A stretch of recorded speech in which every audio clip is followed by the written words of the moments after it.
Congress party నేతలు ముఖ్యంగా రాహుల్ గాంధీ గారు బీజేపీని ఉద్దేశించి కేవలం ఇదంతా కూడా ప్రచార ఆర్భాటమే, అబ్కీ బార్ 400 పార్ అనేది ప్రచార ఆర్భాటం తప్పితే అందులో ఏం వాస్తవం లేదు, చాలా రంగాల్లో ఫెయిల్ అయిపోయారు, ఈసారి కేవలం 150-160కే బీజేపీ పరిమితం అవుతుంది అని చెప్పి ముఖ్యంగా నిరుద్యోగం అనేటువంటి అంశాన్ని లేవనెత్తుతున్నారు.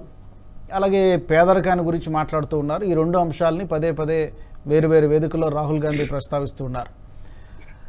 ఈ మాటలు ఏమైనా ప్రభావితం చేస్తాయనుకుంటున్నారా రాహుల్ గాంధీ మాటలు బీజేపీ మీద? ముందుగా మురళీ సార్కు, కోటేశ్వరరావు గారికి నమస్కారాలు. మీకు కూడా రాజుగారు, ఇప్పుడు రాహుల్ గాంధీ మాట్లాడే మాటలు చాలా ఇమ్మెచ్యూర్డ్గా ఉంటాయి అన్నమాట. అంటే ఆయన ఏం మాట్లాడుతుండో అనేది అంటే కన్సిస్టెన్సీ ఉండాలి కదా. ఇప్పుడు 6 నెలల క్రితం ఆయన ఏం మాట్లాడాడు, ఇప్పుడు ఏం మాట్లాడుతున్నాడు, లేకుంటే 1 సంవత్సరం క్రితం ఆయన ఏం మాట్లాడాడు, ఇప్పుడు ఏం మాట్లాడుతున్నాడు.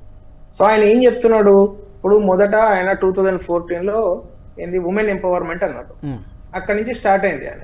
తర్వాత మన మధ్యప్రదేశ్ ఎలక్షన్స్ ముందు ఆయన ఏమన్నాడు, జీతనే ఆబాది ఉతనా హక్ అన్నాడు.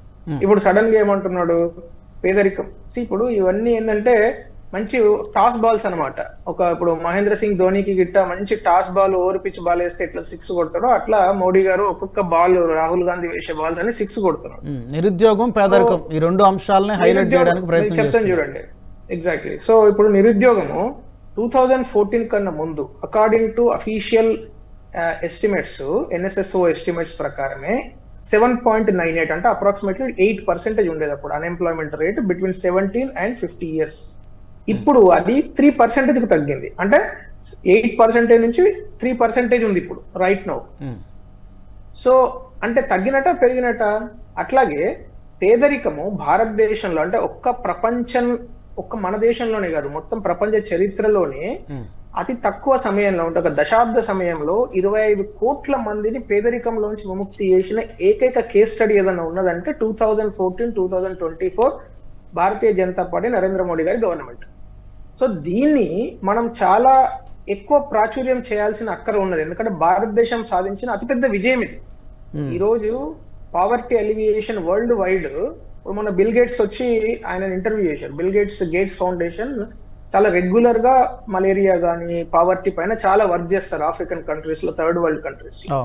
సో భారతదేశం గురించి నేను చెప్పేది ఇది మనం ప్రచురించుకున్న పబ్లిష్ చేసిన పేపర్ కాదు. యుఎన్డిపి వాళ్ళు గత 10 సంవత్సరాల కాలంలో జరిగిన ఏదైతే పావర్టీ అలివియేషన్ ప్రోగ్రామ్స్ ఉన్నాయో, హర్ ఘర్ జల్ గానీ, లేకుంటే పిఎం ఆవాస్ యోజన గానీ, లేకుంటే ఉజ్వల గానీ, ఇలాంటి ఒక 10-15 స్కీముల మీద రీసెర్చ్ చేసిన తర్వాత వాళ్ళు చెప్పిన విషయం అంటే 25 కోట్ల మంది ఈరోజు.